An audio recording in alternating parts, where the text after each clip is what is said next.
In this video, we are going to learn how to add a select filter to your UI5 integration card. Now, before we start, I must first apologize for the bad audio quality on this particular video. I have a bit of a cold, so the audio may not be the best. But the build process nevertheless remains the same, so let's focus on that. So at the moment, this is where we stand. This is the UI5 card that we have deployed to our business site.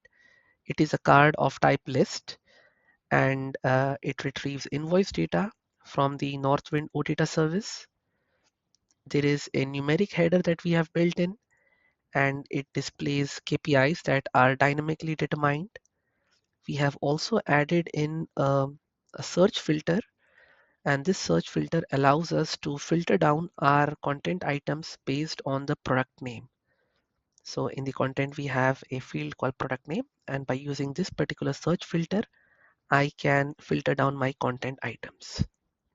In the last video, we had also seen that there are primarily two types of filters that can be added in your UI5 integration card.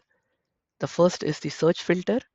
The search filter allows you to filter your content items based on a text string that you can enter into the filter. The second type of filter that we have, and what is going to be the focus of this video, is the select filter. Now, sometimes the user doesn't know what is the search term or the search text that he needs to enter into the search filter. And in such cases, it might make more business sense to have a drop-down list of values that the user can view. And then based on that list of values, he chooses one value, and the results are filtered based on his chosen value. So in these cases, the select filter would make much more sense than the search filter. So let's quickly understand the working of a select filter. We first identify the entity that we want to use in our drop-down list. In this case, it's going to be the customer ID and the customer name. Now, to fill this drop-down list with the values of the customers, I'm going to need another data request. I'm going to need another OData service call to retrieve this list of customers that is going to be displayed in the drop-down list. So this is the first important thing to note here. The, uh, the drop-down list is filled by a data request that is separate from the data request that you use to fill up the content items. Now, the value that the user selects in the drop-down list is going to be bound to something called as parameters. Now, parameters is something new. You can think of a parameter as a global variable in a UI5 integration card. So basically, whenever the user chooses a value in the dropdown, it is going to be assigned to a predefined parameter. And finally, whenever we send the OData request to retrieve the data for the content items, we'll make sure that the chosen filter value is added in the URL as a filter. So this is broadly speaking how the select filter works. We had just mentioned the term parameters. Now we will look at parameters in depth in another video, but for now it's just important to understand that parameters can be thought of as a global variable in your UI5 integration card. Now normally when we want to influence the behavior of a UI5 integration card, what we do is we set values to attributes, right? And a lot of times these values are static values. Now instead of static values, you can use parameters, and then based on the value of the parameter, you can set different values to that particular attribute. So these parameters allow you to bring a certain level of dynamic behavior to your UI5 integration card. And in our case, we are going to define a parameter and use it to store the value of the customer ID that has been currently selected by the user. Now the user can keep selecting different customers one by one, and this parameter always stores the current selected customer. So now let's go ahead and define our select filter in the manifest.json. All filters are defined under the configuration attribute, which is in turn part of the SAP card namespace. There can be more than one filter for a UI5 integration card. We already have one filter in place.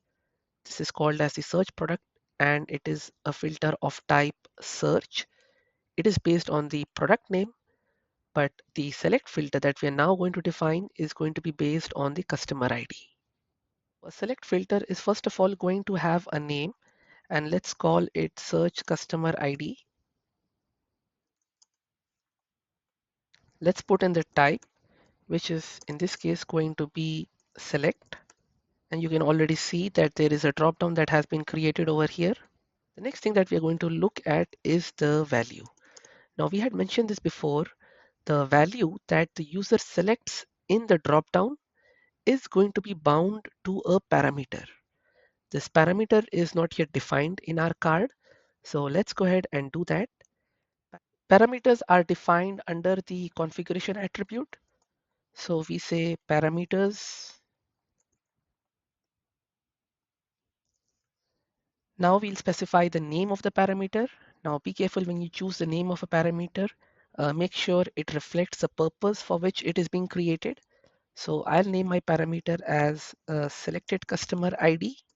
Now under parameters, there are a number of further attributes that can be specified, such as a value or a label.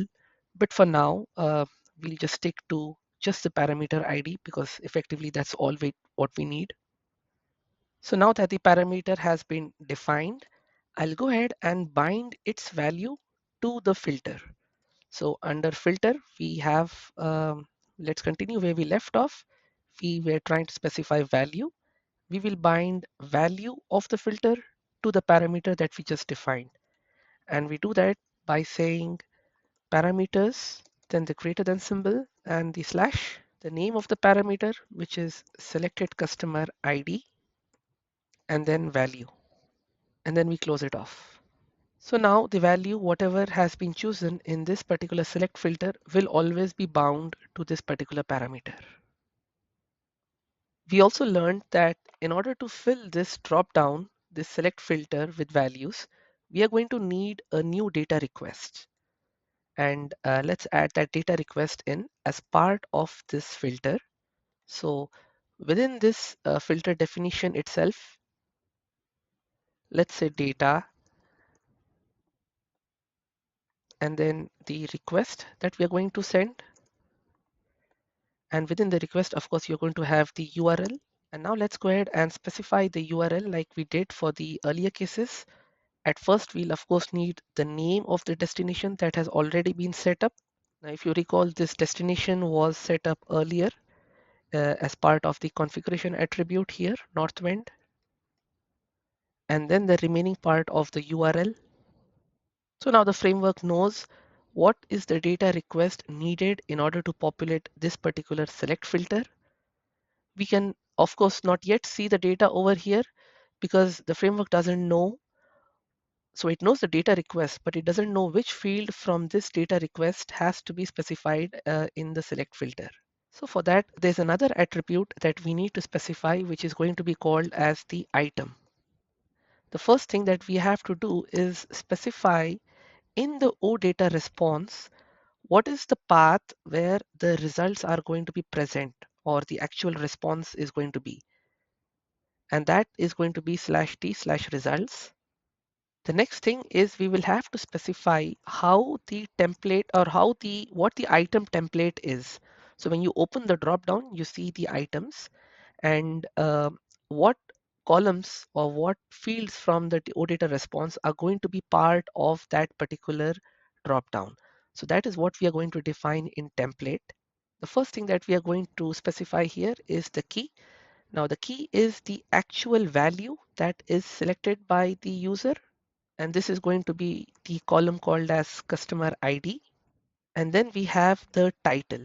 Now title is what you actually see on your screen in the drop down. And in my title, I want to see the customer ID. And in addition to the customer ID, I also want to see the company name. So now you can see in the preview, the OData service that you have specified under data request is being called, and that is being used to populate the values in this drop-down list. The two columns that you see are the columns that you have specified under title. So under title, you said you want to see the customer ID and the company name. which is then what you see here in this is the item template. So this now completes the setup of your select filter. Now the last remaining thing to do is we have to incorporate the value of the select filter in the data request that is sent to retrieve the content items. So let's locate the data request first, and we find that under content. So here we had specified the URL that is being used to specify the to retrieve the invoices data, and under this particular URL we already have the dollar filter parameter. The dollar filter is the OData specification that is used to filter out your OData response. And you can already see that the search filter that we had earlier has been incorporated. And we are going to extend this filter to include the value chosen in the select filter. So we continue the specification of dollar filter. We say and column that we want to filter is of course the customer ID. So we say customer ID equal to. Now, if I specify a fixed value over here, you can see that the result is being filtered to this particular fixed value. But of course, I don't want the fixed value over here. Instead, I want my filter value. So the way to access the filter value is by using the keyword filters greater than slash, then the name of the filter, which is search customer ID, and then slash value, and then we close it off. So now the dollar filter parameter that has been specified is taking into account both the filters, the search filter as well as the select filter, and this dollar filter specification that we have given will be added at the end of this URL that is being used to retrieve the invoices data. So now let's go ahead and test the functioning of the select filter in the preview tab over here. So let's choose any of the customers from the drop down. So let's take this one, for example, Anton. And when it is chosen, you can see that the OData response gets filtered out to only those records where the customer is Anton. And if we try to use the search filter in combination with the select filter, we can do that as well. So in the product name, let's search for the product having the string Alice. And you can see that the list gets further filtered down. So this is the only one record where the customer is Anton and the product has the string Alice. So this is how you set up a select filter for your UI5 integration card. Now again, this is a small yet very powerful addition that you can make to your card, and it brings a lot of value add to your business user.